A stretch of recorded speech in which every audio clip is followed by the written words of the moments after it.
ya. Nah, tentu dari grafik ini kita bisa menentukan sifat mekanik, oke. Nah, sekarang saya tanyakan sifat mekanik, elastik modulus, bagaimana kita menentukannya? Dari mana, atau titik mana, atau bagian mana, dan kenapa kamu pilih daerah itu?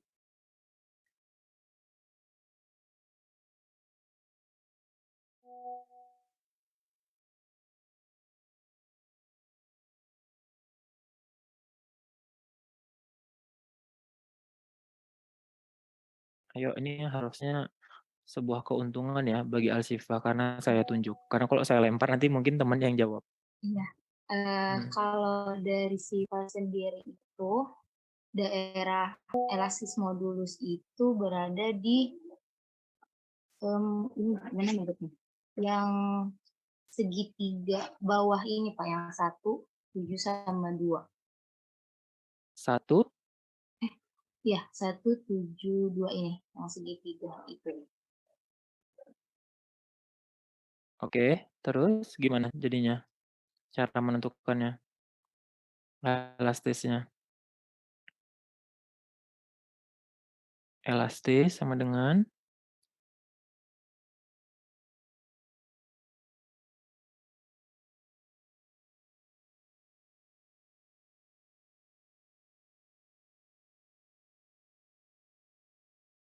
elastis sama dengan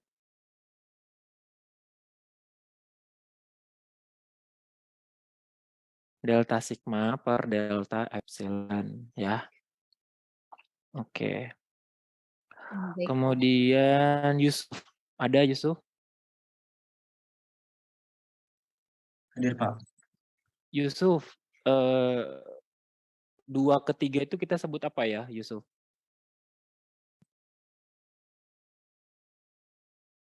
Hmm.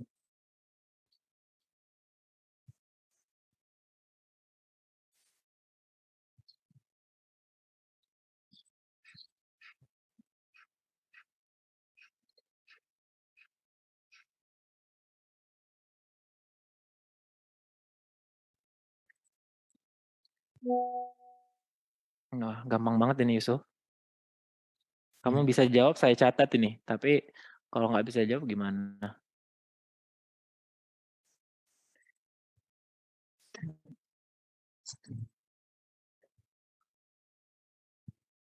Mualdi, Ultimate strength, Pak. bukan. Mualdi ada Mualdi? Ada Mualdi?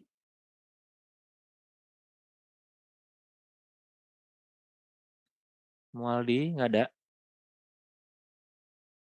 Diki, Diki ada Diki? Ada, Pak.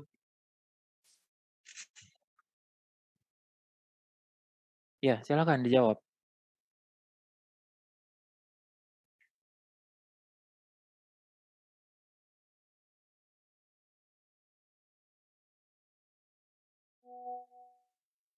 Hmm, kan harus belajar dong ini. Kalau saya lempar ini pasti teman-temannya lagi yang jawab. Manderani boleh. Izin menjawab, Pak. Setahu saya dari titik 2 ke 3 itu merupakan strength hardening, di mana pada titik itu masih mampu menerima beban yang lebih besar lagi. Yang saya tahu masih mana di situ. Iya, benar kok. Oke. Kemudian Hanifah ada? Ada, Pak. Hanifah, apa sih yang dimaksud dengan ductility, Hanifah? Maaf, Pak, apa, Pak? Apa yang dimaksud dengan ductility?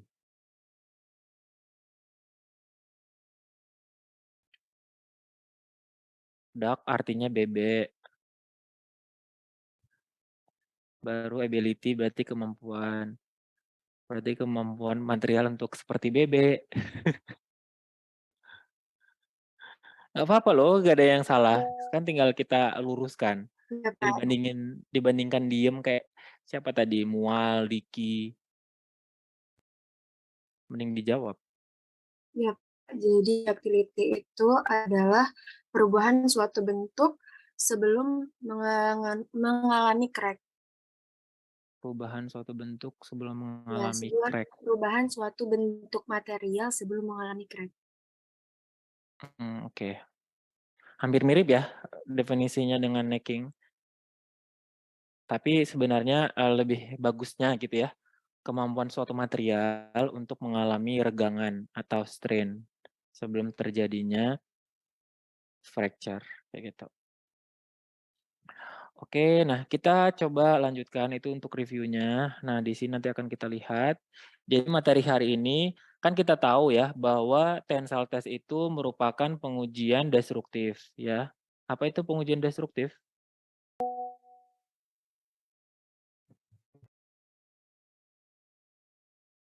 Hmm? Pengujian destruktif apa?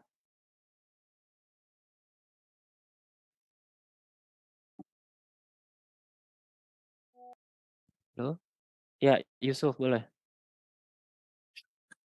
Maaf Pak, kepencet Pak. Lah, kok lucu? Akila boleh. Oh, Akila ini bukannya di kelas D ya? Oh, beda Pak. Ada Oh, beda. dua yang namanya Akila. Oke. Iya, Akila itu juga aktif. Setuju, boleh. Akila. Izin jawab Pak, kalau yang saya tahu tensile test itu pengujian dengan cara ditarik. Jadi kalau dia destruktif tuh jadi emang harus dirusak gitu Pak strukturnya. Cara ujinya. Supaya? Supaya kita tahu kekuatan dari material itu sendiri. Emang kenapa kalau belum rusak? Jadinya kita nggak tahu dia itu batas maksimumnya itu Iya. bisa menahan sampai kapan gitu Pak. Oke, jadi memang betul kalau untuk mengetahui mekanik ya harus sampai rusak gitu ya, atau kita sebut dengan destruktif. Oke, Akila, good.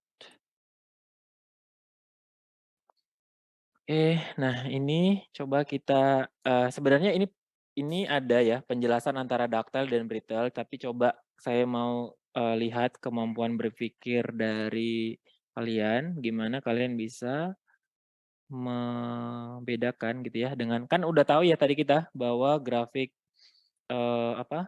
tensile test tadi seperti apa. Nah, ini coba kita gambarkan. Nah, ini saya misalkan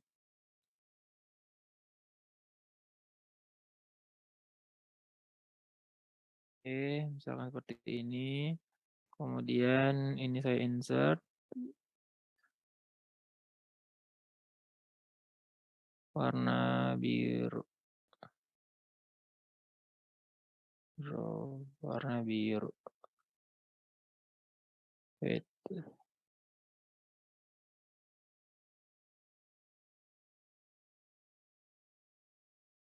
Nah, oke.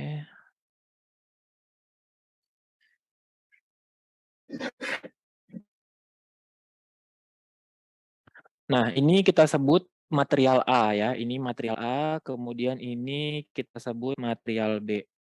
Nah, material A dan material B ini adalah jenis perpatahan pada material supaya kita bisa bedakan. Nah, jadi kita buat dulu, ini bahasan hari ini adalah fracture pada material. Jadi nggak terlalu susah materinya. Nah, untuk yang A ini saya sebutkan dia sebagai perpatahan brittle. Oke, kemudian yang B ini kita sebut sebagai perpatahan ductile. Oke, nah kita coba pisahkan ya. Sebentar, saya kecilkan. Oke, jadi sini saya buat ini brittle. Kemudian di sini ductile. Oke. Nah, silahkan lihat grafiknya ya, lihat grafiknya sudah. Coba sebelum saya jelaskan, kalian coba analisis dari grafiknya, oke, dengan mengetahui grafik stress strain. Nah, kira-kira apa sih perbedaan antara perpatahan secara brittle dan perpatahan secara ductile dari grafik ini? Yuk, silakan. Yang pertama kira-kira apa? Kan udah tahu dia. Yusuf, boleh. Pada grafik ductile Pak, dia memiliki yield strength. Loh, emang grafik Brito nggak memiliki yield strength? Coba lihat. Yuk, yang lain boleh. Apa sih yang menjadi pembeda antara brittle dan ductile ini? Setelah kalian lihat. Coba analisis grafiknya.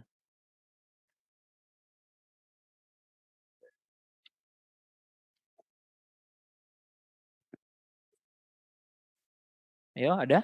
Silakan. Yuk, coba. Kan tadi udah tahu ya cara kita melihat grafik tensile test.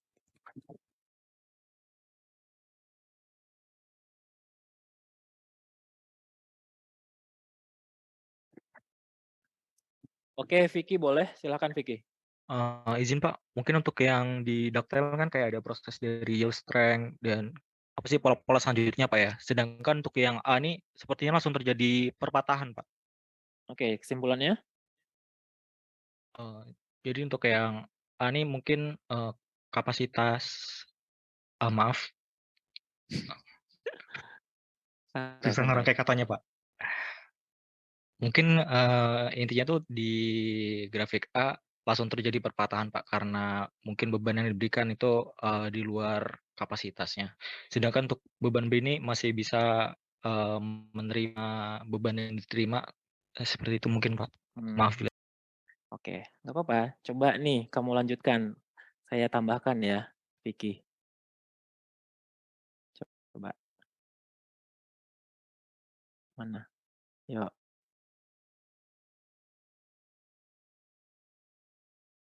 Masih bisa nggak penjelasan yang kamu sampaikan?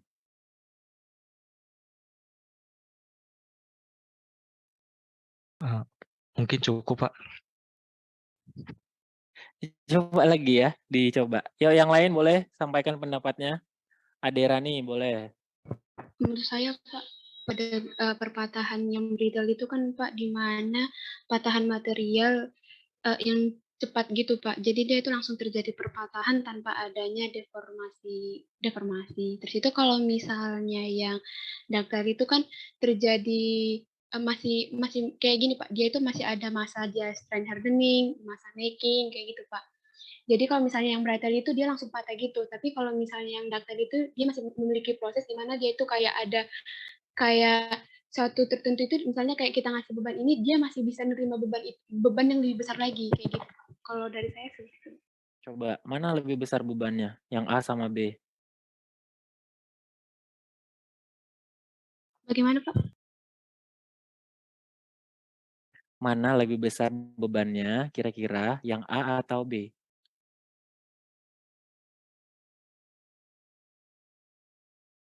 Kayaknya yang apa? Terus jawabannya? Jadi kalau misalnya kan A itu memiliki beban yang lebih besar sehingga dia itu kayak langsung terjadi perpatahan kayak gitu. Jadi kan kalau yang ductile itu kayak bebannya itu masih kayak entah kurang tinggi gitu. Jadi dia itu kayak masih mengalami masa strength hardening di mana dia masih bisa nerima beban yang lebih besar lagi. Sedangkan yang brittle itu dia udah benar-benar udah maksimum sehingga langsung terjadi perpatahan seperti itu. Oke, boleh nanti kita simpulkan ya. Mungkin pemilihan katanya ya tadi. Sebenarnya kata kuncinya adalah strain hardening. Jadi intinya itu aja jawaban dari Adera nih. Bahwa untuk yang ductile mengalami strain hardening, kemudian yang A tidak. Udah, gitu aja. Oke, boleh kayak gitu. Nah, berarti kita bisa simpulkan strain hardening itu terjadi di mana? AD. Kalau dari tabel itu Pak, strain hardening itu terjadi sebelum necking. Itu Pak. Yang kan ada gambar lurus baru belok Enggak, lagi. maksudnya di daerah mana? Kan ada daerah elastis di dan daerah plastis. plastic deformation. Iya, plastik deformasi. Sehingga kesimpulannya? Sehingga apabila diberikan beban akan terjadi perubahan bentuk yang permanen walaupun beban itu dihilangkan. Oke. Boleh. Ada yang lain? Silahkan diterima ya jawabannya. Jadi kita diskusi di sini untuk melihat grafik ini. Ayo, Pak sampaikan aja pendapatnya. Hafiz?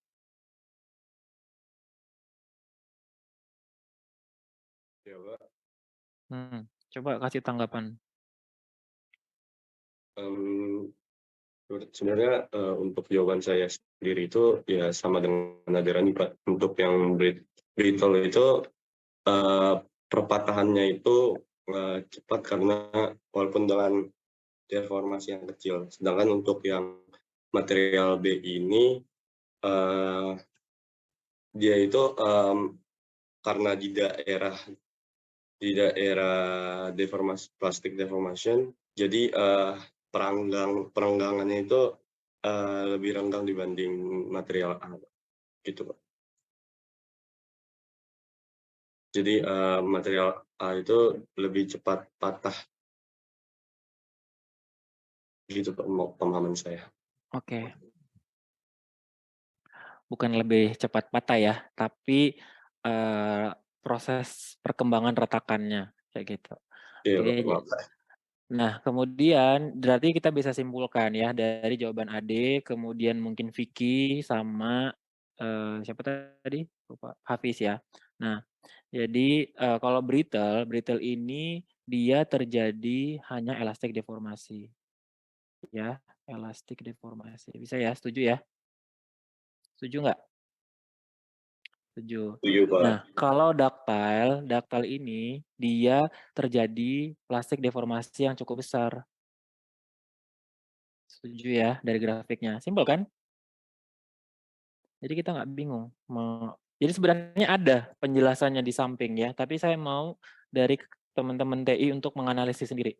Nah, sebenarnya brittle ini terjadi plastik deformasi ya, tapi sangat kecil sekali ketika kita bandingkan dengan perpatahan pada material yang ductile, secara ductile gitu perpatahannya. Oke. Kemudian yang kedua, ayo apalagi? Nah, berarti kita bisa simpulkan bahwa pada brittle sigma YS sama dengan sigma UTS. Sementara pada ductile itu ada sigma YS, ada sigma UTS. Setuju? Setuju? Setuju ya?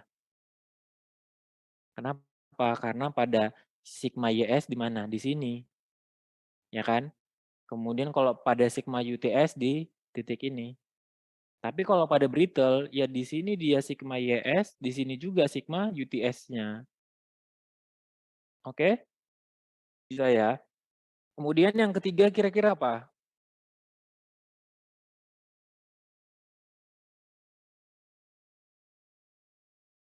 Nah, berarti karena dia terjadi plastik deformasi, ya, berarti di sini dia perpatahannya lurus ya, perpatahannya itu flat. Ya, perpatahannya flat surface. Sementara kalau pada ductile ini terjadi necking. Oke, jadi kalau material brittle dia patah misalkan gini ya.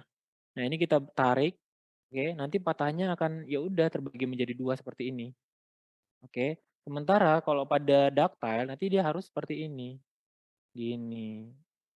Oke. Jadi dia ada terjadi pengurangan ukuran. Sementara kalau pada brittle dia tidak terjadi necking. Oke. Nah, kira-kira yang keempat apa lagi? Yuk, silahkan. Nah, tadi benar. Jadi di sini kalau pada brittle tadi jawaban Aderani ya. Karena di sini dia bebannya maksimum ya. Jadi di sini dia rapid ya, rapid crack propagation. Jadi perkembangan retakannya itu sangat cepat.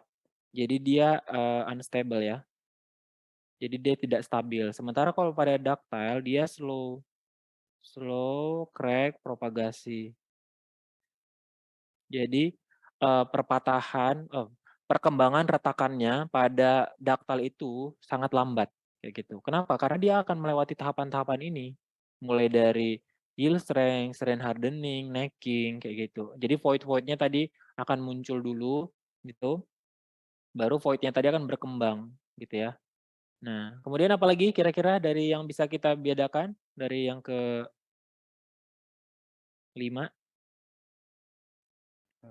Izin jawab, Pak. Iya, Abi, silakan. Untuk daktil itu energinya kuat, Pak. Penyerapan energinya tinggi, Pak. Sedangkan untuk brittle itu penyerapan energinya rendah, Pak. Kenapa Abi tahu dia penyerapan energinya tinggi pada daktil? Gimana kamu Hmm, menentukannya?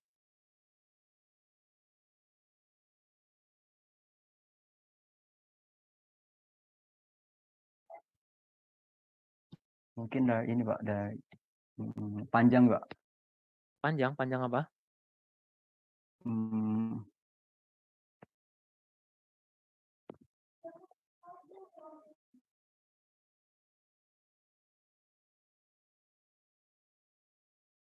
Apa yang panjang? dari lekukan, Pak, dari ini, Pak. Kalau brittle itu kan dia permukaannya datar, Pak. Jadi Mhm. penyerapan energinya dikit, Pak. Belum, Sedangkan bukan.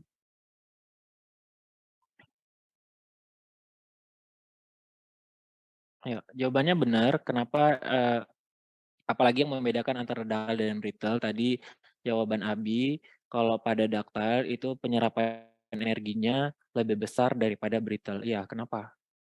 Bukan gara-gara fracture-nya, itu sebenarnya setelah itu gitu loh. Luisa boleh.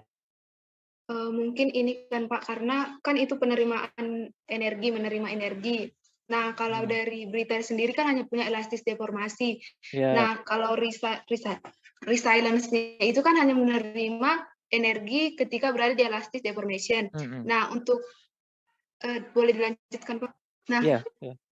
untuk toughness dan toughness itu kan ketika berada dari titik nolnya sampai terjadi perpatahannya, frakturnya. Nah, itu terjadi itu hanya ada di daktar, Pak. Otomatis kan penerimaan energinya lebih besar yang dari nol sampai terjadi perpatahan. Kalau dari saya seperti itu. Iya, bagus ya jawaban Luisa, benar. Nomor 9 Luisa. Oke, hari ini sudah 9 orang yang jawab ya.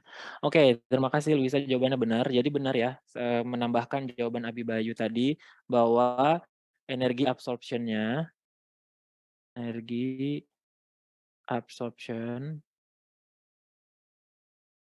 penyerapan energi ya, energinya itu di sini rendah. Kalau di sini tinggi. Kenapa tinggi? Karena ingat, cara kita menentukan penyerapan energi ini tadi apa? Ada resilience dan toughness. Nah, kalau brittle, ini berarti hanya resilience. Yang mana resilience ini menyatakan nilai toughness-nya juga. Sementara kalau pada ductile, resilience ada, ductile juga ada. Kayak gitu ya. Sehingga kalau pada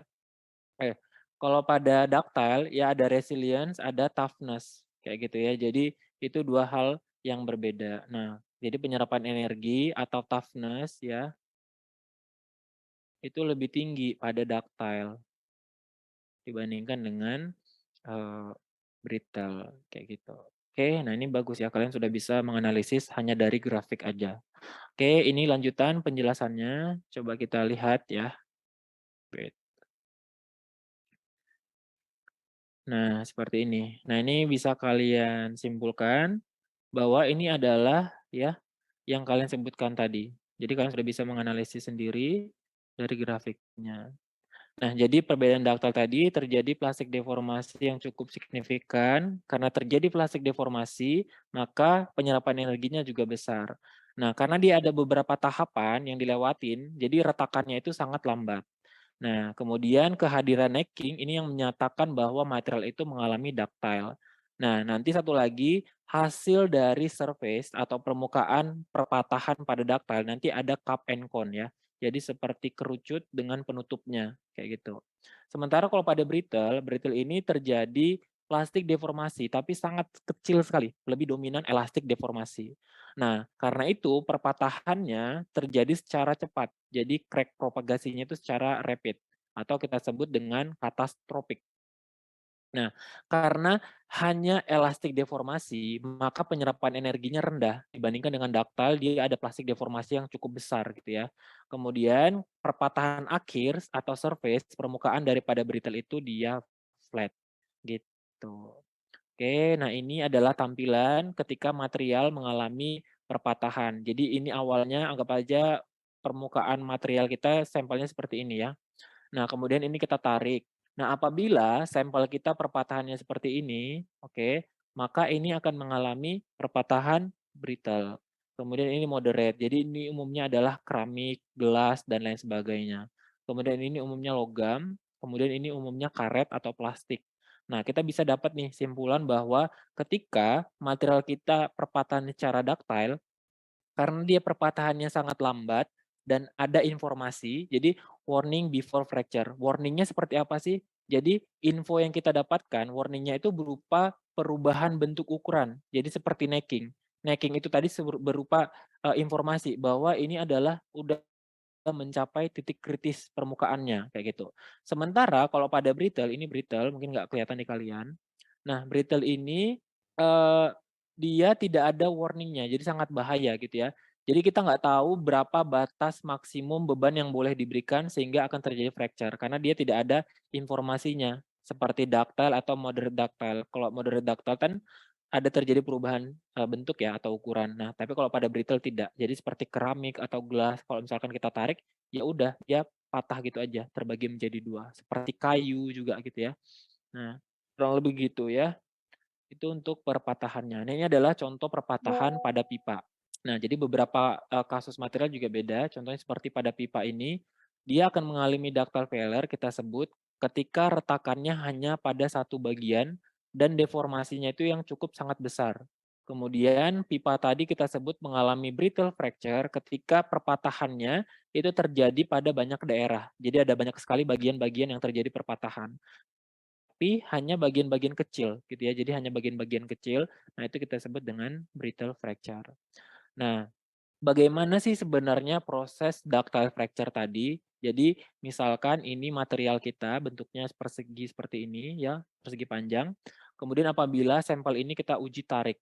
Nah, kemudian kita berikan pembebanannya, sigmanya ini lebih besar daripada sigma UTS-nya, maka akan terjadi necking. Jadi necking ini terjadi perubahan ukuran daripada material kita. Nah, ketika bebannya kita berikan, nanti akan muncul void-void. Nah, ini adalah tahapan awal saat material tadi mengalami perpatahan. Jadi void-nya ini tadi dalam bentuk ukuran sangat kecil, jadi masih micro void gitu ya. Kemudian ketika material ini terus kita berikan beban gitu ya, nah maka void tadi akan terus berkembang. Jadi void-nya tadi grow, oke, sampai nanti void-nya tadi ke seluruh permukaan, ya terjadi ke seluruh permukaan materialnya, sehingga materialnya tadi tidak mampu atau fracture. Nah ini adalah tahapan perpatahan atau kegagalan pada material dengan proses ductile failure ya, atau perpatahan pada secara ductile, kayak gitu. Nah, ini tampilannya ketika material tadi ductile ini kita sebut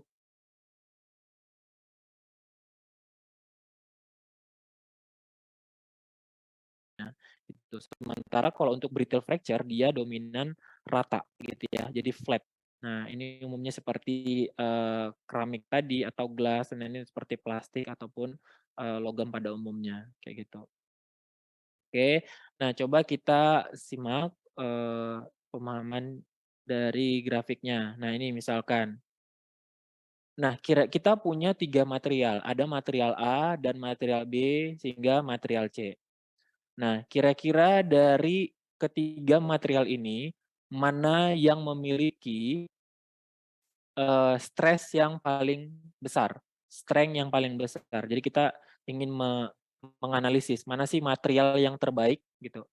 Nah, coba kalau dari ketiga material ini mana sih dia yang memiliki stres yang paling besar? Silahkan dan sebutkan alasannya. Ayo, selain Olivia, Refki, Ana, siapa nih? Ana, lupa ini siapa namanya, Anissa ya. Kemudian Vicky, Esther, Aderani, Akila, Abibayu, Luisa. Silahkan.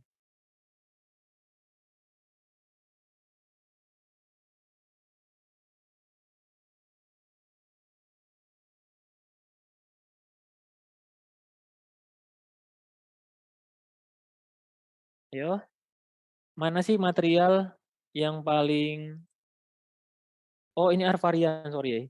Nomor 3 Arvarian ya. Anissa lagi. Arvarian. Silakan yang mau jawab. Yuk, silakan keaktifannya ditunggu.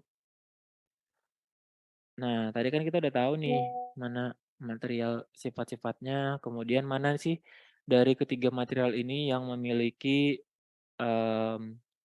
strength yang paling besar dan kenapa? Silakan. Selain 9 orang tadi.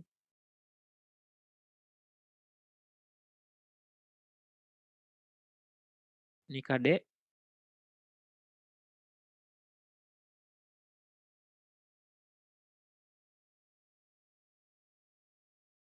Kira-kira yang mana? Garis merah, garis biru, garis hijau.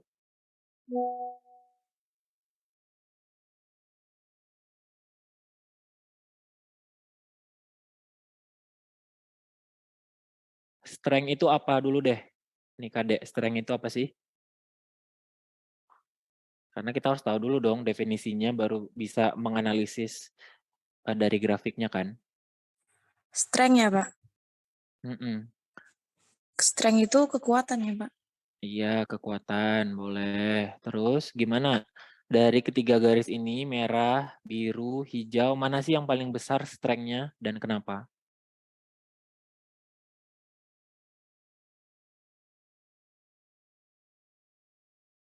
Strength itu di mana nih Kadek? Di sumbu Y atau sumbu X? Coba kita tuliskan. Sumbu X atau sumbu Y?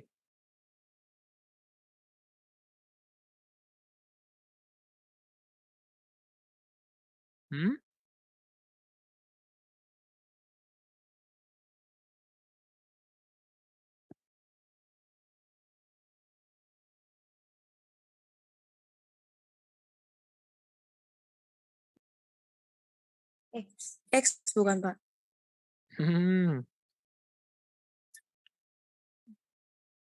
Kok di X, di Z? X, Pak, kalau seingat saya. Benar? Yang lain? Di Y bukan, Pak. Di Y, Pak. Iya, di Y ya.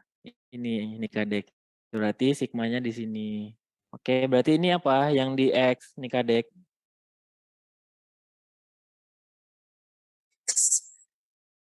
Strain, Pak, kalau X. Iya, strain atau simbolnya apa? Regangan. Ini Apa simbolnya? apa ya, P3 kebalik itu? Bukan, Pak? 3 kebalik? Apa?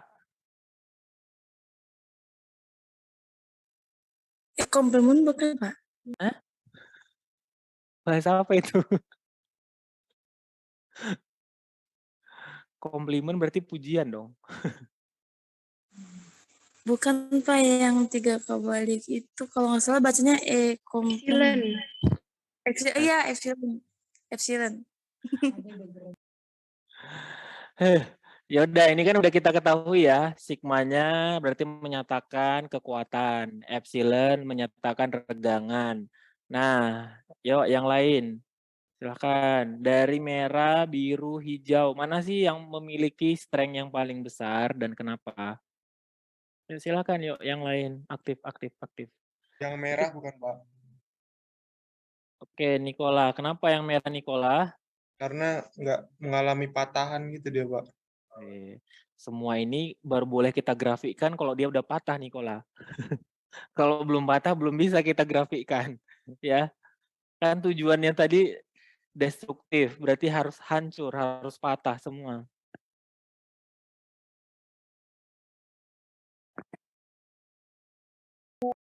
Yuk, silakan. Yang B bukan, Pak? Udah beres, Mas?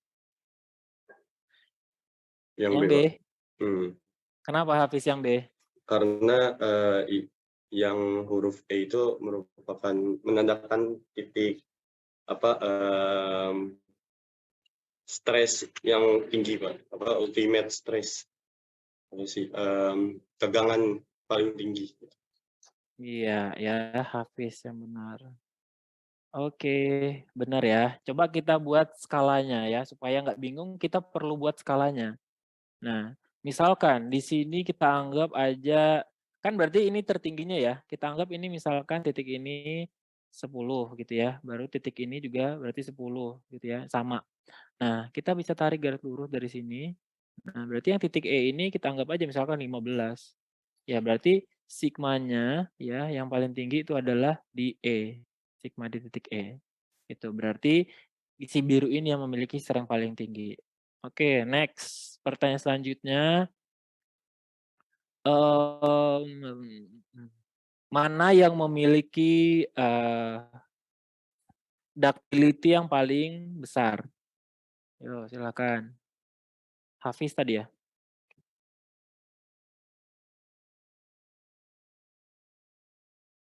Dan kenapa?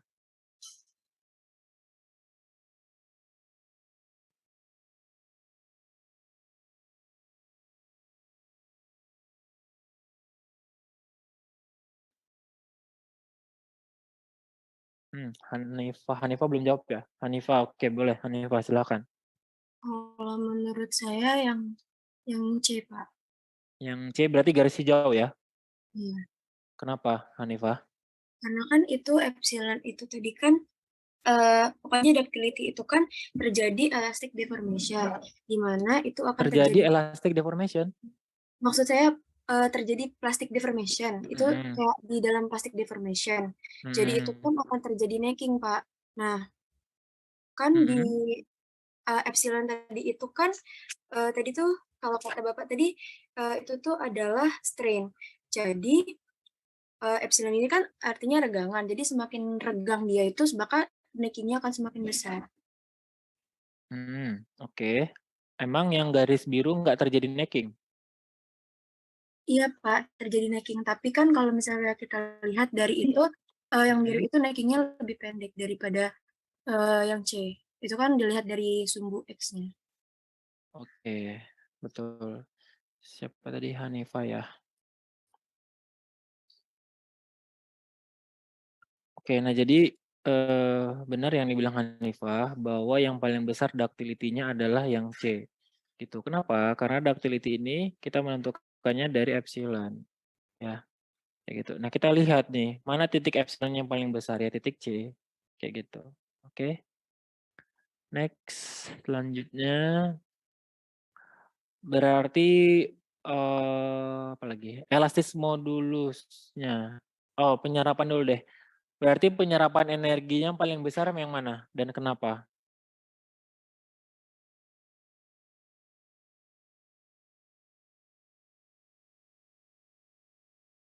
Dari garis merah, biru sama hijau. Silakan.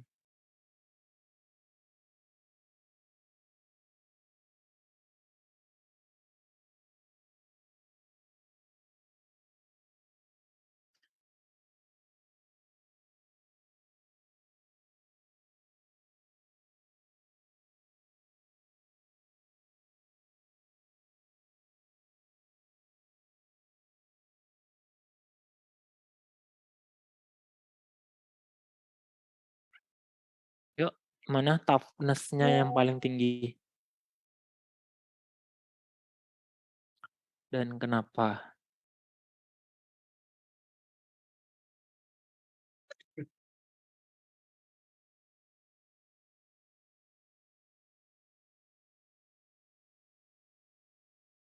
Ya, silakan. Siapa yang mau jawab tadi?